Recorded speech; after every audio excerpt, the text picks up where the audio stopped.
We're also joined by a new face this week, Alexandra Hudson with Young Voices. She's also a former policy advisor for the Department of Education. And about the coronavirus, you often hear about the politics of fear, but there are things people genuinely fear that transcend politics, and that may be what we're seeing here with coronavirus this week, especially as it hits here now in Indiana. But a lot of people wondering, how much do we need to fear this? Is it something to fear?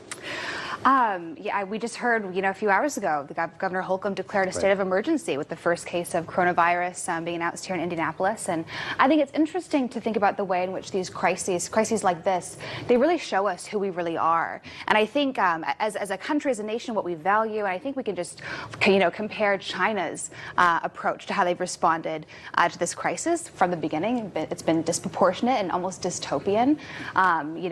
Dr. Li, back in December, the first truth teller, came forward and he published about the coronavirus, that the Chinese authorities came to his door and forced him to recant. It's been a situation. Right, and now they're going door to door and they're rounding people up, but we don't have that here. We have free-flowing information in America. That's a lot to be grateful. Last as long as he'd hoped. What do you make of that? It's encouraging. It shows us that democracy works. Elections can't be bought. I think that's an important takeaway. Let's talk about civility in politics here a little bit. You had a situation this past week involving State Senator Mike Young being criticized for what Democrats said was a homophobic comment on Facebook about Pete Buttigieg. You also had Chuck Schumer facing criticism for comments seen as threatening two Supreme Court justices, with Senator Braun and others calling for Schumer to be censored. Alexandra, you've written a lot about civility in politics. What do you make of those events this week?